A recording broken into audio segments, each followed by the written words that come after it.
Joining us now by phone is one of his best friends, President Donald Trump. Mr. President, I'm really sorry for our country's loss. I know you lost one of your closest friends and an ally in the Senate. How are you feeling? Well, I don't feel great. He was a great guy, and he was a friend. He would call me all the time. He would just I'd say, stop calling me, Lindsey. It was amazing. He just didn't stop. And he was a worker. He was a total workaholic politician. Now, some people don't call that work. Some people call that a lot of talking. But everybody loved him. He was good on the other side. If I had Democrat problems, he could solve them. He was a man of all different abilities, actually, and he was a nice man. He was a great guy. He loved playing golf, loved being outside. He'd play golf with people, and you just liked him. It wasn't that he was a great striker of the ball. He wasn't exactly a perfect. He wasn't Jack Nicklaus. He was not Tiger, but he loved it, and he had fun. He was a man who had a lot of fun. He had fun with politics, but he was really good at it. And then when he got angry, like he did in the case of Brett Kavanaugh, it was so impactful. I think it saved the Brett becoming a justice. It was just a moment in time that the Democrats got so sick and so angry and so crazy, and they were going to do something very bad. And Lindsey went on his tirade, and it was much more than a tirade, but I think it was one of the great 10 moments of Congress, if you want to know the truth. I said that was one of the 10 greatest moments in Congress. And I think you wouldn't find 10 other cases where somebody did what he was able to do there. And he saved Brett from, a very, very unfair decision, or they would have turned a man down who was so qualified and such a good man. So, and I do think it was one of the top 10 in Congress. Like you have the top 10 in sports. This was the top 10 in politics. That's right. And but he was just a good man. And he called me. He came back from Ukraine, and he called me, and which didn't surprise me at all.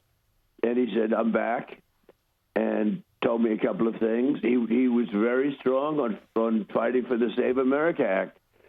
And I'm not sure if he was at the beginning, but he really became the primary advocate for it. And I think he would have felt the same way about terminating the filibuster, which was so important. I mean, it's so important. The Republicans have to do it. It's so insane. Otherwise, we're going to have a shutdown in September, and we have a debt ceiling problem coming in 2 years. And if you terminate the filibuster, everything goes away. And we do anything we want. We pass everything we want, and the Democrats are going to do it. And he started to see that because he was against, because everyone's sort of against. Not everybody. 20% were against. He was one, and now he was starting to say, terminate the filibuster. Otherwise, we're going to have, these continued ridiculous, crazy, Trump deranged.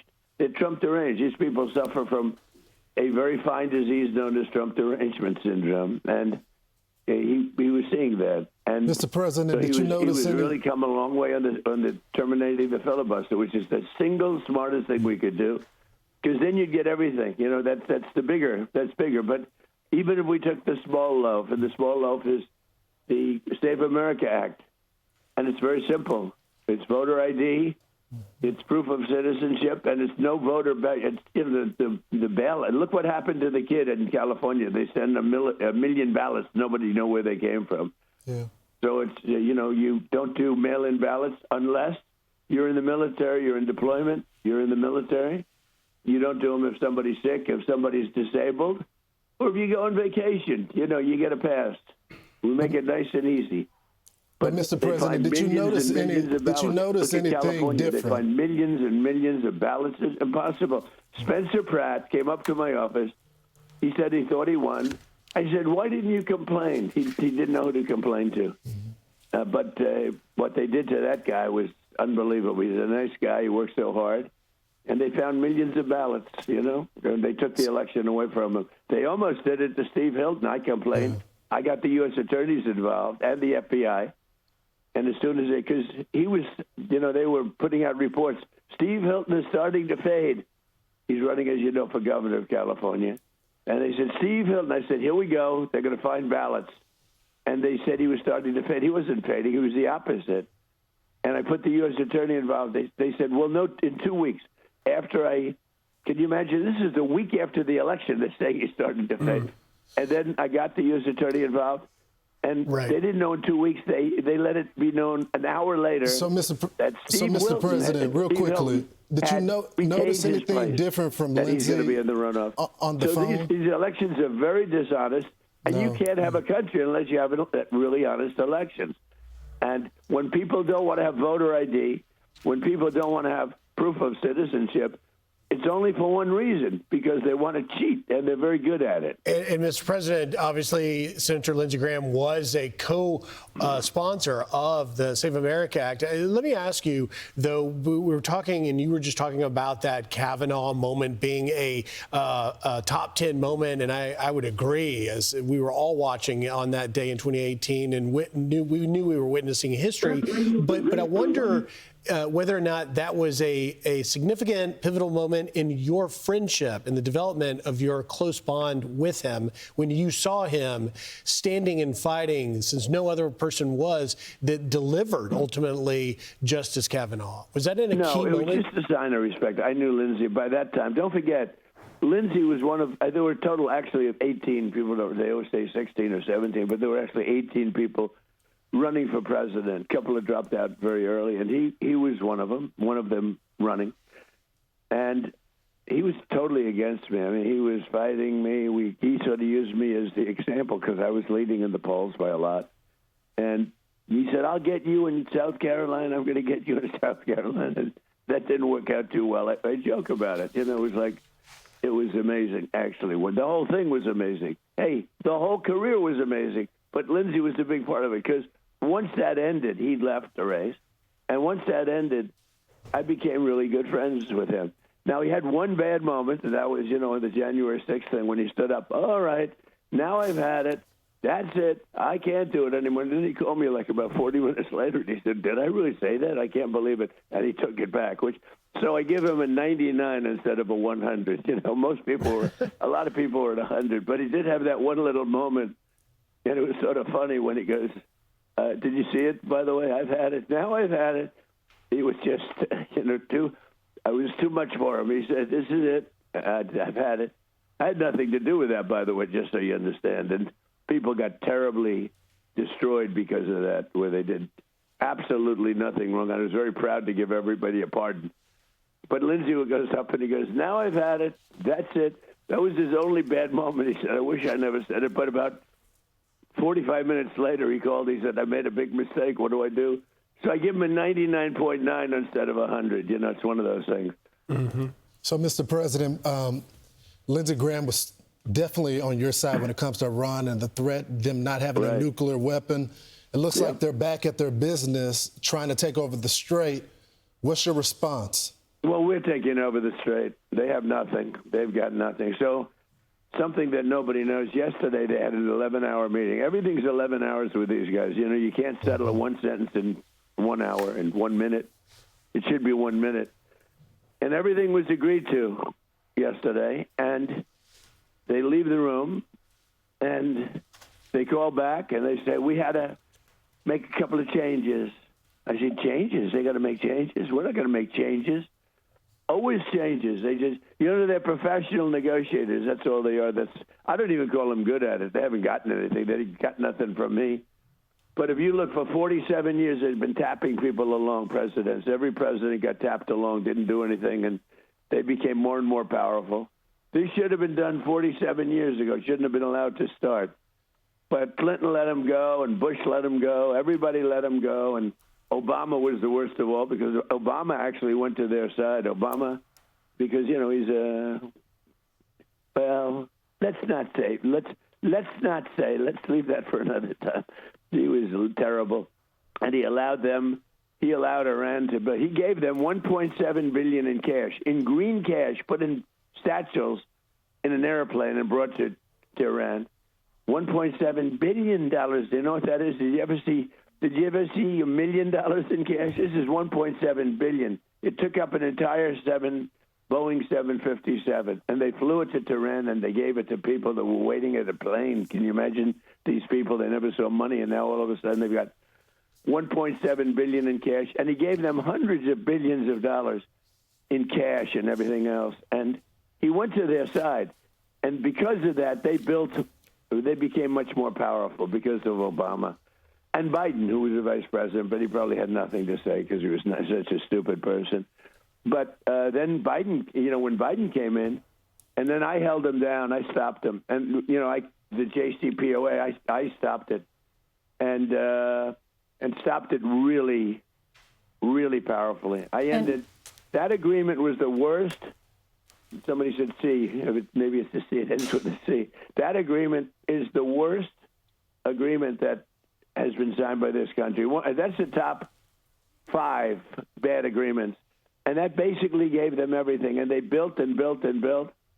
And they were minutes away from a nuclear weapon. Mm-hmm. Had I not terminated the agreement, the Iran nuclear deal, it's called, they would have had a weapon then. Had I not killed Khomeini, who was a, brilliant but mad general. He was a crazy Soleimani.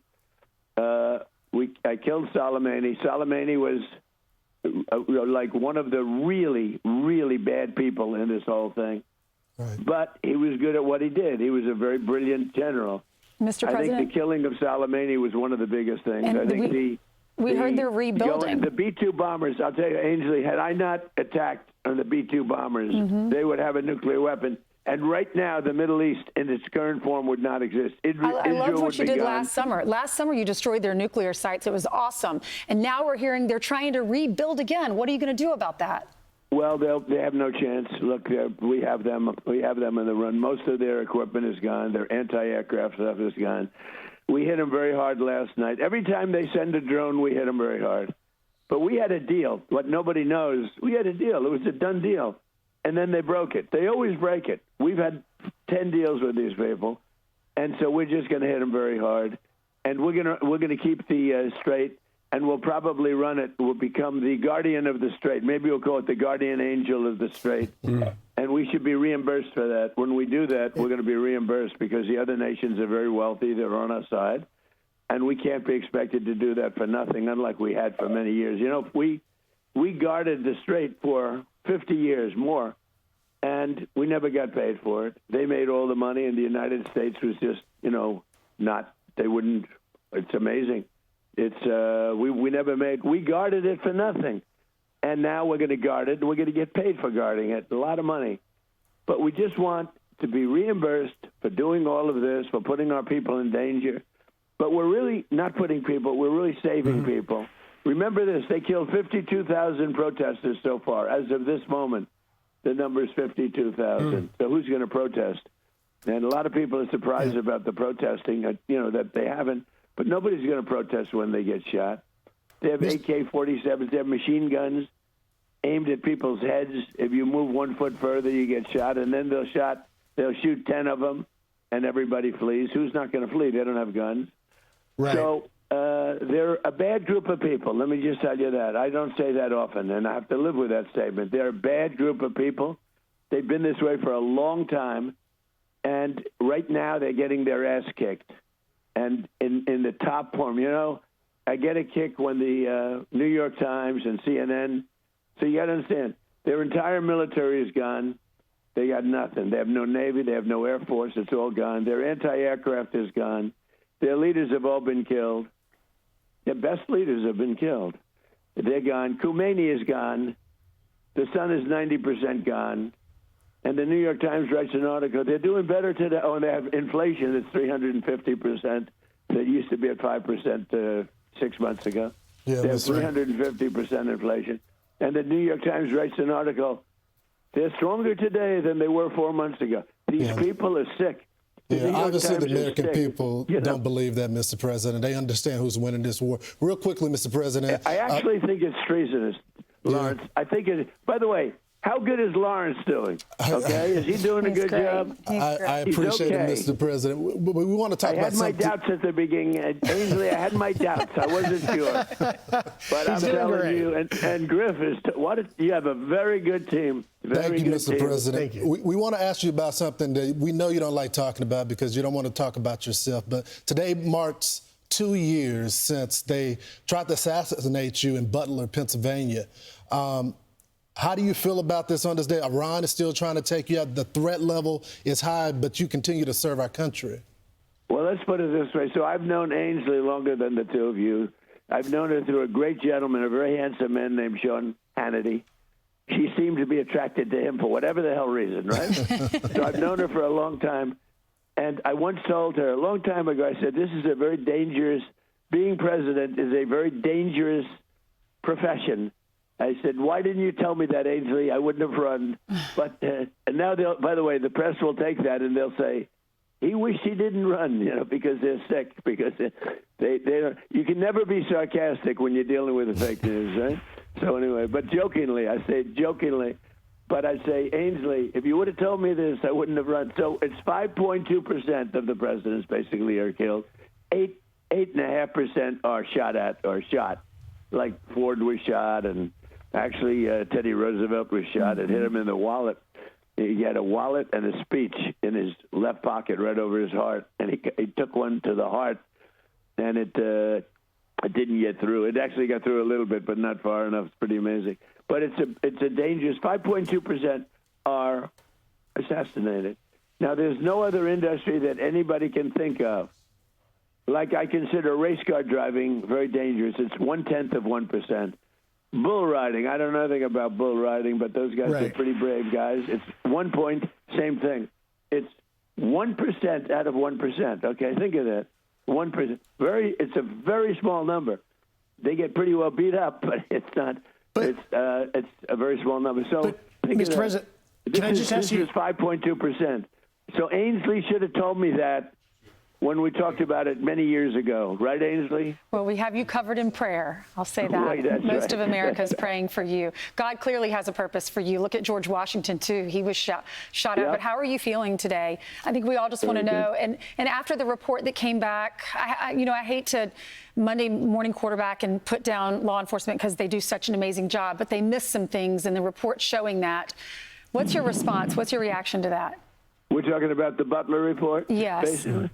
Well, they blew Butler because they had one building that was empty, and they blew it. Now, at the same time, David, our sniper from 300 yards, was able to act within less than 4 seconds and took out somebody that he didn't know existed, which was unbelievable, the job he did, because if he didn't do that, you would have had a lot of people. And maybe not me, because they were on top of me pretty quickly. I had a lot of people on top of me, and they were very brave. Secret Service was very brave. They were on top of me very, very fast.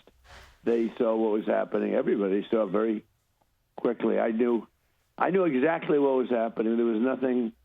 It was amazing how I understood exactly, and I knew it was the ear. They thought it was all over because the ear bleeds. Some little fact. You'll ask your doctor who's fantastic, by the way. He just gave the report on Lindsey. He's such a great guy and such a great doctor. But you'll ask him, it has to do with cartilage. The ear bleeds more than anything. So I got hit in the ear, and it was a bloody mess. But I knew I only got hit there, and they thought I got hit at many different locations because of the blood, the amount of blood. And, they blew it. They blew it because of the one thing. After that, they were incredible. They were very brave. They stood over. And our shooter, our sniper from very far away, he was on the other side of a field. He hit one shot, one bullet, and it was over. And if he didn't do that, this guy had like 300 rounds of ammunition he would have killed because they had 55,000 people there at that rally. And then we went back, and we had 117,000 people showed up. We went back. We had to go back. I always have to go back because you can't let them win. You can't let crazy people and bad people. And he was a very strange cookie, this one, very academically smart, but very disturbed. He's a very disturbed person, but academically, his boards, he had almost perfect boards. He was a great student, but he was a person who was very tormented. He was a tormented person. And they should have had somebody at that, this is now history we're talking about, I guess. But they should have had somebody standing on that building or at that building or watching that building. But with that being said, after that, I got lucky. God was watching. There's one, Ainsley, God was watching because, my son Don and Eric, both of them, they know a lot about guns. They hunt. They like to hunt. And they said from that distance, with that gun, that particular gun, there's almost no chance of missing. They considered it something maybe easier than a 2-foot putt. To put it in golf terms, they said that's from that distance with that gun. It's like it's like sinking a 2-foot putt, which is hard to for those non-golfers. A 2-foot putt is almost automatic. I wouldn't say automatic for some people. It's not, but it's almost automatic. And so God was with me. I turned my head to show a chart.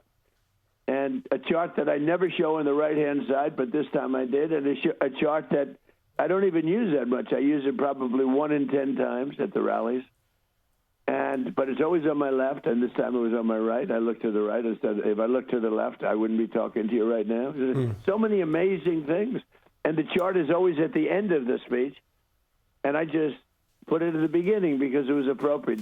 Sometimes I'll start out, and I won't be reading a lot of things because it makes it much more interesting. I think that's why people like it.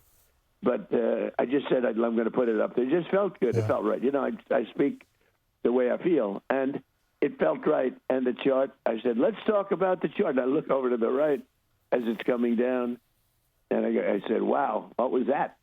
Wow. I said, it's either the biggest, most violent mosquito in history or I just got shot. It was one of the two things because I touched my ear. There was blood all over my ear. As soon as I touched it, this wasn't like a slow bleed. I touched it. You saw, the picture's a very famous one. And I'm going down. And I said to myself, and sort of, I guess it's much as you can joke about something like this, but well, Mr. President, that's either the most violent mosquito in history or I got shot. We're so glad that you're still with us. I pretty much knew what happened, Lawrence. We pray hard, Mr. President, but we thank you so much for giving Fox and Friends some time this morning. Yes, thank you, Mr. President. Yeah. We lost a great man. He was a great man. He was a great politician, and he was a kind man. And you know who really lost? Israel, Ukraine, a lot of countries that he really fought for. And they lost somebody who was very special. But the real loser was the United States of America. We lost a great person, a kind person, a very smart person, and a great. They ask me sometimes, what do you think? He was a great politician.